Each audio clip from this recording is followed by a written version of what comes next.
Okay, today we'll be focusing on some more technical stuff such as three-phase system connected in star connections. As you can see, star connected system supply three resistive load, and the 415 volt signifies that you are working a three-phase system, as it rightfully says 4 wires. Now, unlike my previous videos that are somewhat simpler calculations, this one will be a little bit more technical, as I can see.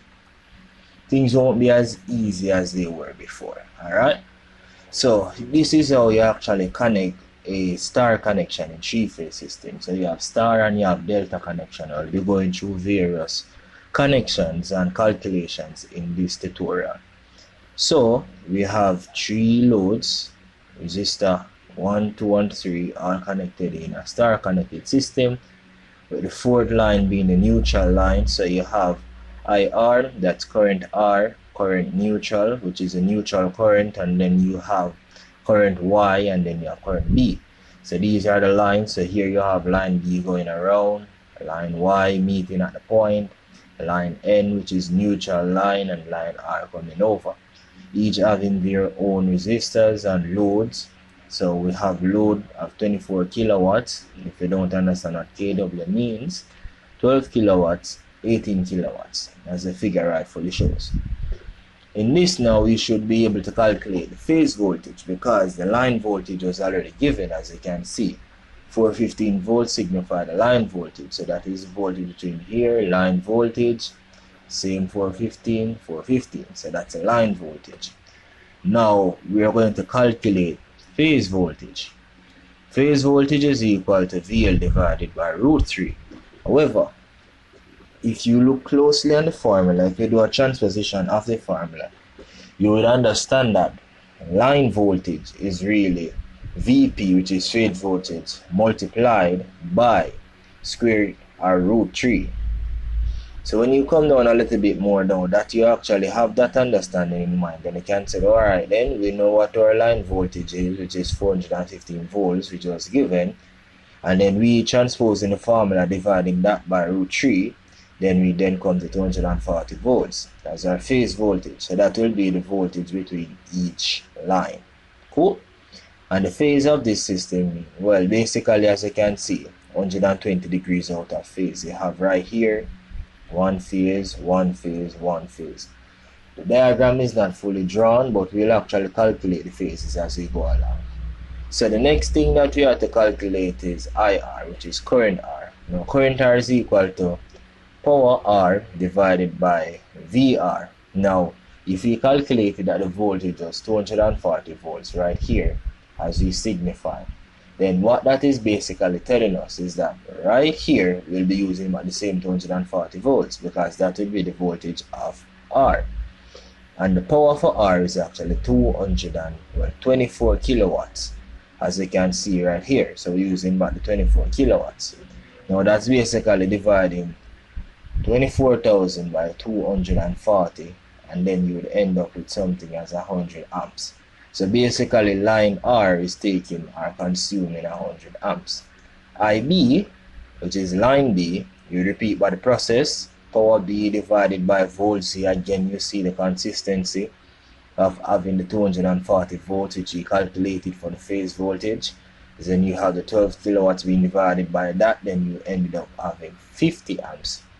Then you move on to line Y. Line Y, you're repeating about the similar process. So if you understand, you see that the thing is not as difficult as people make it out to be. Once you have a given, then it's basically working with ground principles. Ground principles such as, let me give you a quick illustration over here. Tabulate a little bit over. Simple principles where you have power, which is P, would then be equal to I square R, or I times V. Basically, let's work with that one. That one is pretty much simple, I times V.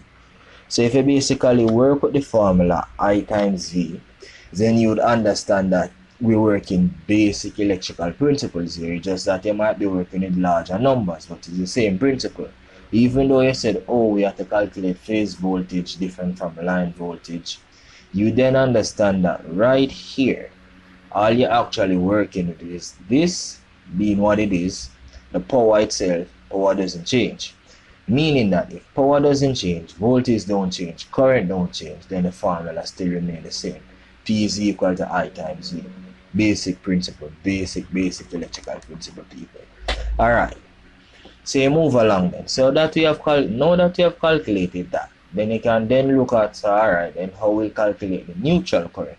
Now you're probably wondering, what do I mean? In three-phase systems, because you're trying to balance the system, the electrical principles, then the neutral line then has a small portion of current for itself.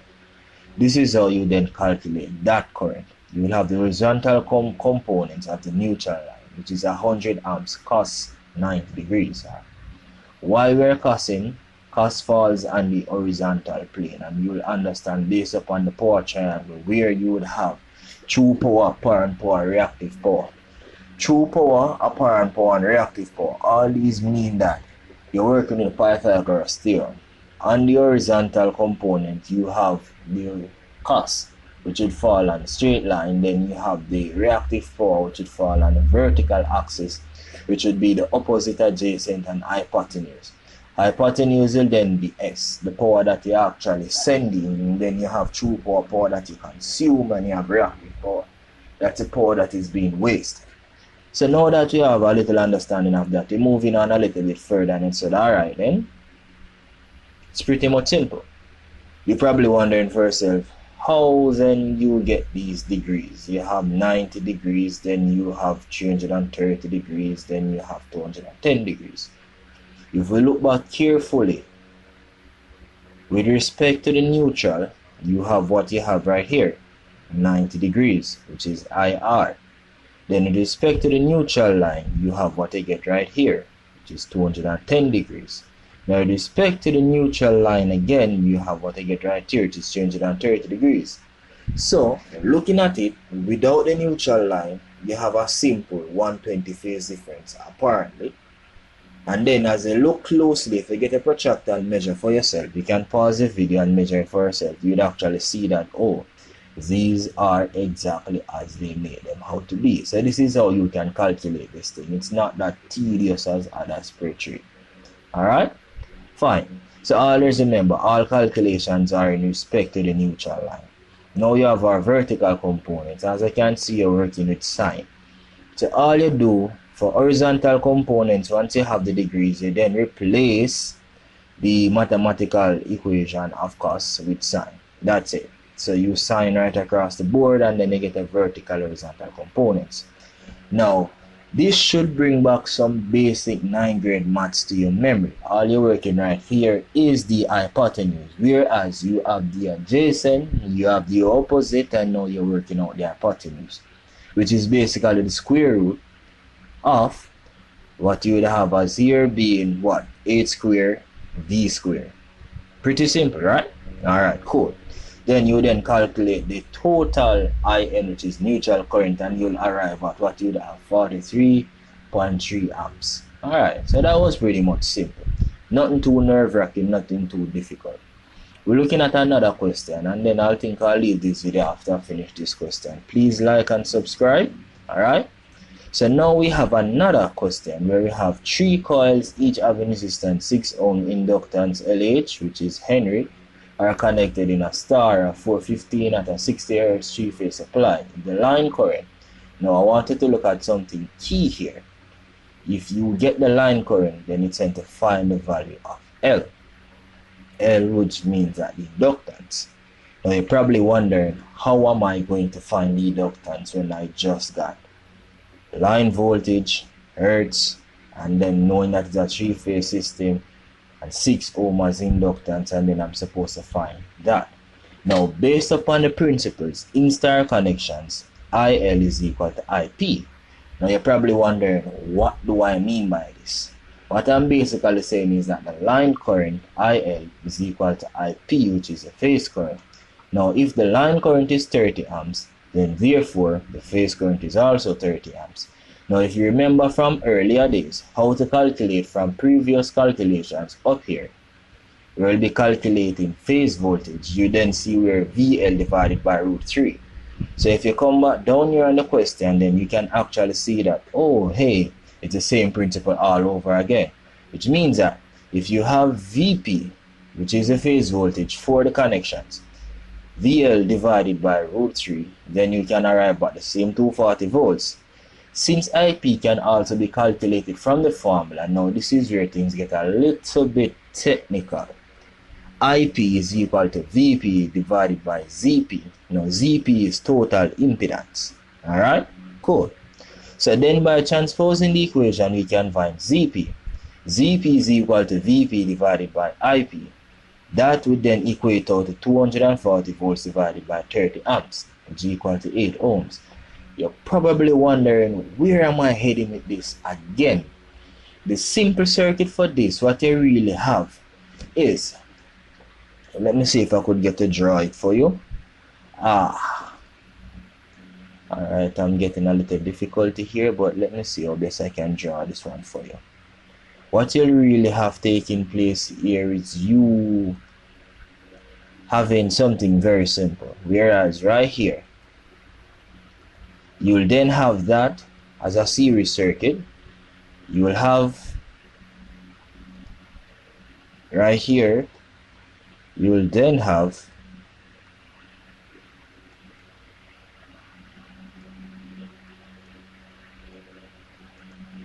a resistor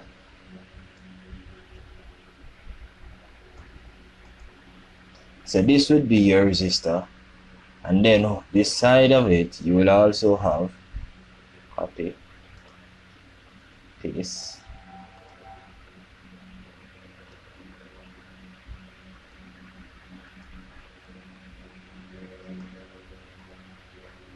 I do apologize. This is why I really never wanted to do all the connections during the illustration. Nevertheless, so beside of it now, you basically have everything connected in series. So this would be your resistor, which is the 6 ohms, and then beside of it you will have the coil, which is for the Henry, which is the inductor.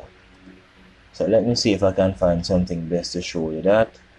Alright, I'm posing a bit difficult right here, so I'm going to keep it as simple as possible. I'll just use another one, a different oval shape, to illustrate. Please, I do apologize for the inconvenience.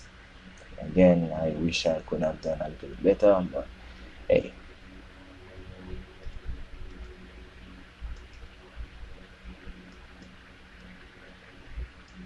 So what I really have is this taking place here.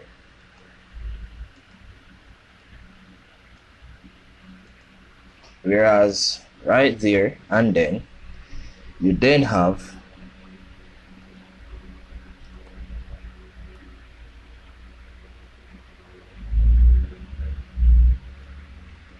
a simple series circuit. By that I mean really and truly a simple series circuit. So let me just get the last piece of lines to finish it.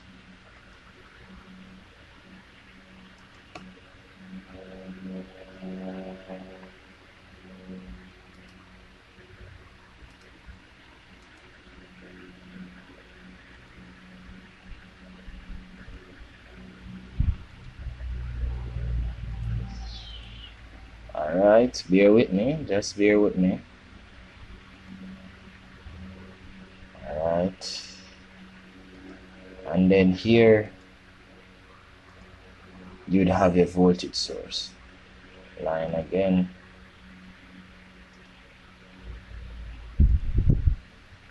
So basically this is what they really have taking place. A resistor of 6 ohms, and then you have LH that you're actually finding is the Henry right here for the inductance, and then you have the voltage source. So this is basically a simple SketchUp of this circuit, not drawn to scale. I do apologize for that. Wish it could be better, but it's not. So let me just get these out of the way, or afterwards. I'll show you that afterwards. So basically this is how we arrive at ZP. Fine? Fine. So now that we actually have this 8 ohms, this 8 ohm is the total resistance of the circuit, which would be for the inductor and the resistance right here. Fine. then you actually see where I'm getting at with the formula. So since ZP can also be found from the equation, ZP squared is equal to R squared plus XL squared. Here we go again, basic Pythagoras theorem. You go down and then you transpose the formula. XL, which is the impedance, is equal to ZP squared minus R squared. Simply because if you transpose the equation, this goes over here and this comes over, then positive becomes negative, negative becomes positive. Simply put. Alright. So you move along a little bit further. So you then have 8 squared minus 6 squared, that's 64 minus 36. You then end up with 28 squared of 28. You have 5.2915 ohms. The reason for using 4 places of decimals to get it as accurate as possible. It's not good to round up because sometimes it throws off the entire equation. Alright? The value of x can also be found from the equation. XL is equal to omega L. Now omega L is basically 2 pi f, as you'll see further down in the equation. Then by transposing the equation, and as you can see, a lot of transposition has to take place in order to find what they actually had asked us to solve, which is find L. Alright? Cool. So back to where we are. So XL is equal to omega divided by L. We know what XL is, which is 5.2915 ohms divided by, and as I established earlier, omega, which is the sign for omega, is 2 pi f. F is 60. So now you actually saw why you actually got the hertz, which is right here, 60 hertz. Cool? Alright. So you move along, you basically divide this by this value.